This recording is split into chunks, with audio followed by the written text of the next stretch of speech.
Bonjour, Christelle des médiathèques d'Annecy. Alors, je vais vous présenter Confluence de Sylvie Poulain. Ici, c'est le premier tome qui s'appelle Ce qui naît des abysses.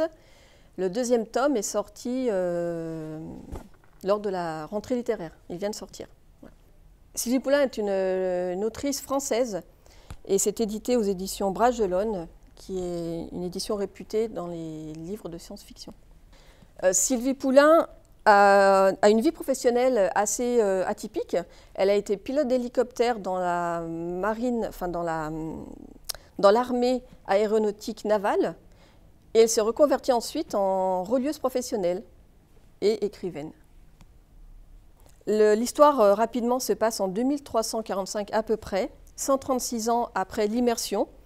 Ça, on le sait quand on regarde la carte de début de roman.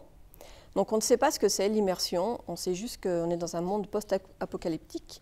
Donc il s'est produit quelque chose qui fait que les continents ont tous été submergés par l'eau et les humains ne peuvent plus vivre à la surface, ils vivent dans des cités sous-marines.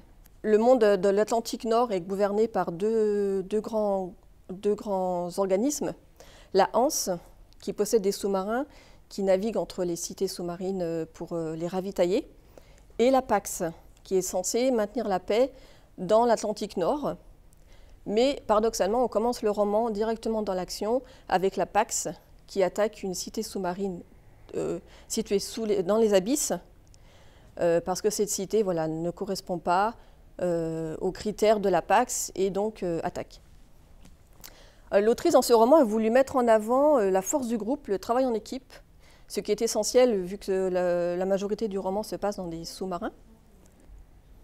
Elle a voulu mettre en place aussi une société qui, après cet apocalypse, souhaite mettre en avant l'intérêt général, notamment grâce à la Hanse, et la défense de l'environnement. Mais voilà, les choses, la nature humaine étant ce qu'elle est, dès qu'une société est un peu différente, elle est attaquée.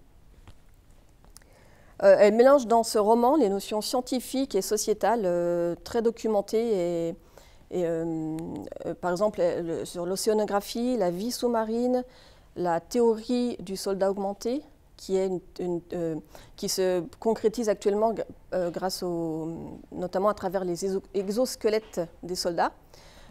Aussi la surveillance de la société sur le modèle chinois, avec des bons, des mauvais citoyens, des gens très contrôlés. Donc elle se sert de ça, de ce qui existe déjà, pour le transformer. Par exemple, dans son roman, il y a des implants cérébraux qui contrôlent les individus. Il y a la prédominance d'une intelligence artificielle. Et il y a aussi des choses totalement inventées, comme la symbiose homme-plancton. Comme je disais, on plonge directement, dès qu'on commence le roman, dans l'action.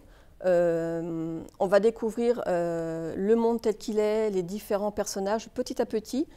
Si vous n'avez pas l'habitude de lire de la science-fiction, je vous conseille de persévérer, même si au début on ne comprend pas trop ce qui se passe,